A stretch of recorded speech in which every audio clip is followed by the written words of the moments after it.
Pada bagian kali ini akan diberikan teorema terkait hubungan isometri dan setengah putaran. Jika kita punya SA suatu setengah putaran terhadap titik A, maka SA ini adalah isometri. Bagaimana cara melihatnya?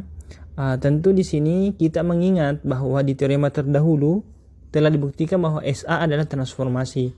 Sedangkan menurut definisi isometri adalah transformasi yang mempertahankan jarak atau mengawetkan jarak dua titik dengan jarak dua bayangannya.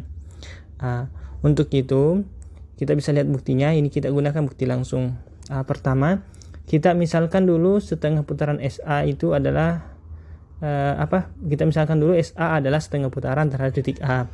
Kemudian teorema terdahulu telah membuktikan bahwa SA ada transformasi, sehingga kita tinggal membuktikan bahwa mempertahankan jaraknya yang ini, atau kita bisa katakan untuk setiap P, Q elemen V, PQ sama dengan SAP, SAQ. Dalam hal ini biasanya ditulis P aksen, Q aksen. Jadi itu mempertahankan jaraknya.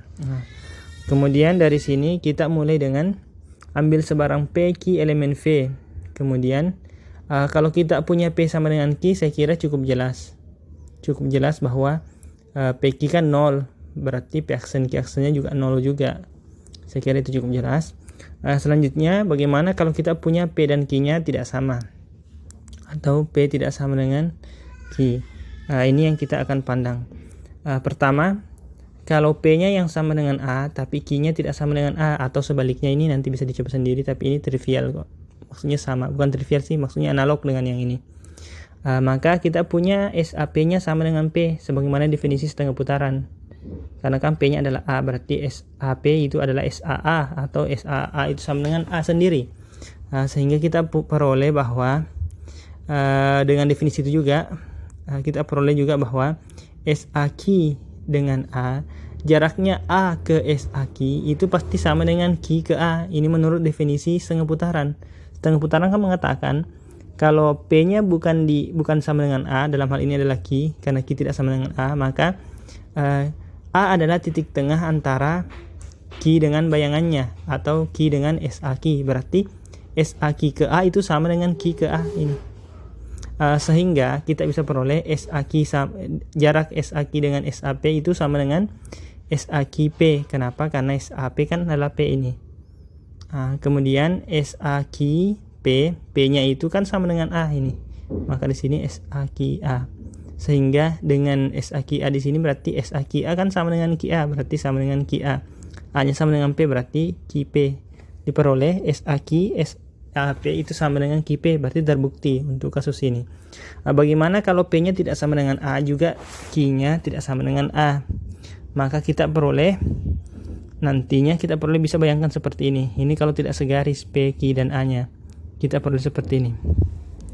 Nanti membentuk bahwa segitiga APQ itu kongruen dengan segitiga AP aksen Q aksen.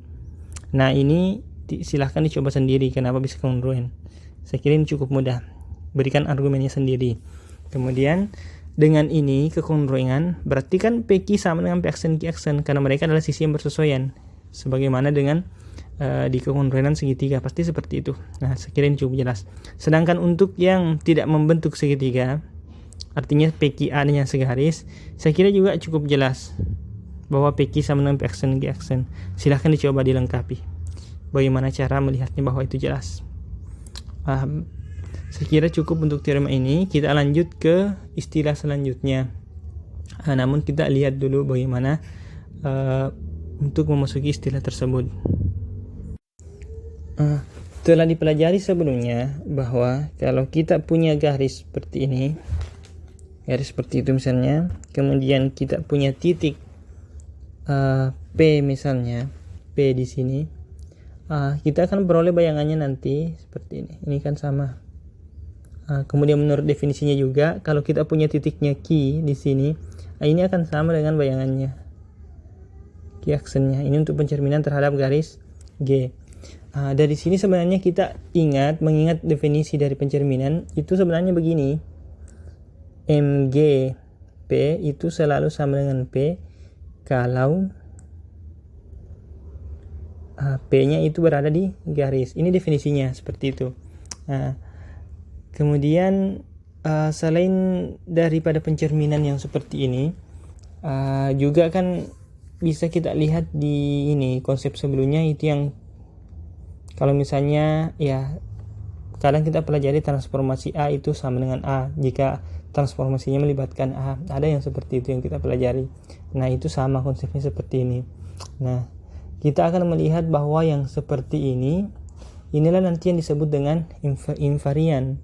Jadi titik yang memiliki sifat seperti ini itu namanya invarian. Kalau dipetakan hasilnya diri sendiri oleh satu transformasi, namanya titik invarian. Nah, kita berangkat, kita lihat definisinya. Kita berangkat dari sini, kita lihat ini contohnya, maksudnya kita lihat definisinya.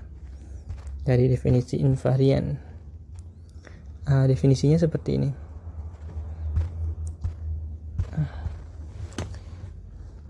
Titik A elemen V disebut titik invarian dari atau invarian transformasi T, invarian transformasi T jika TA itu sama dengan A. Nah, maka kalau kita akan bicarakan contoh terkait ini, contohnya langsung setiap A elemen G merupakan titik invarian MG, transformasi pencerminan terhadap garis G. Sedangkan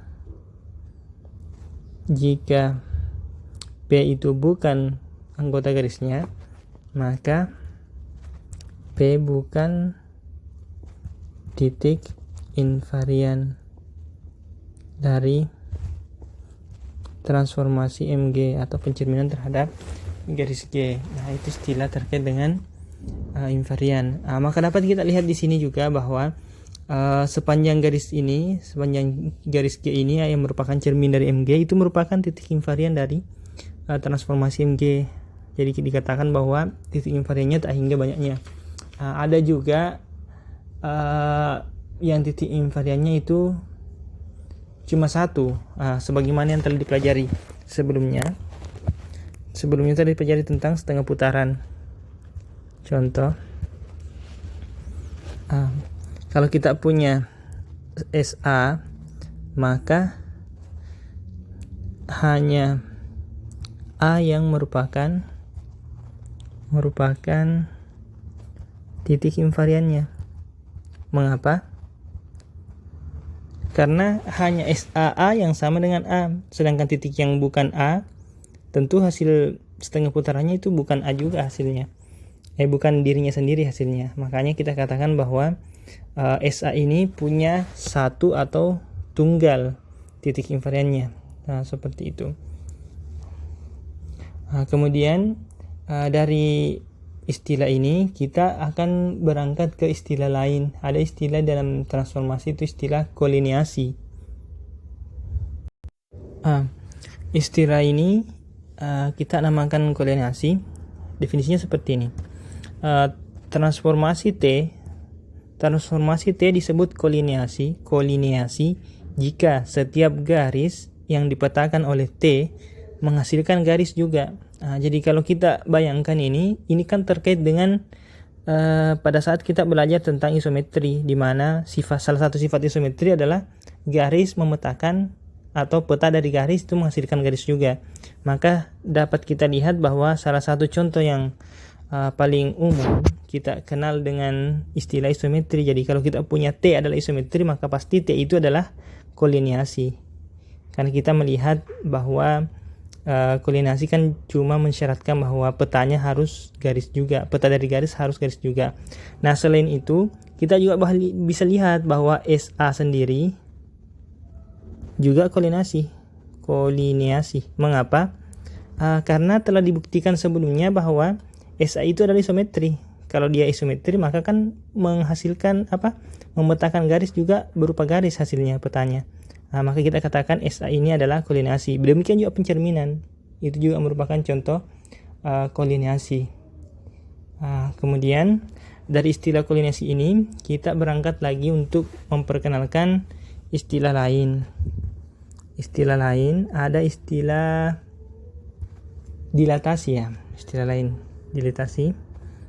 Kita lihat definisinya. Suatu kolinasi.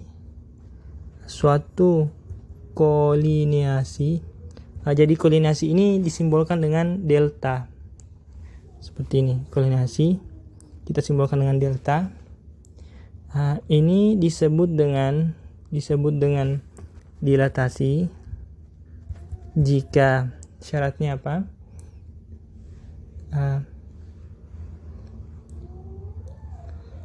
Jika untuk setiap G, atau kita katakan begini, jika setiap garis G berlaku petanya dengan peta kolinasi tersebut itu sejajar dengan G. Jadi ini sebenarnya transformasi nih, pemetaan oleh kolinasi ini menghasilkan G yang sejajar. Ini yang kita kenal dengan istilah dilatasi untuk di kasus ini. Jadi kita katakan delta ini sebagai dilatasi, syaratnya pertama dia harus kolinasi dulu. Setelah kolinasi kemudian dia harus menghasilkan bayangan yang sejajar dengan bendanya. Tentu kalau seperti itu kita dapat melihat bahwa secara umum untuk pencerminan itu bukan contoh dari dilatasi. Mengapa? Contoh, atau kita lihat dulu yang merupakan contoh dilatasi. Contoh dilatasi itu kalau kita bisa katakan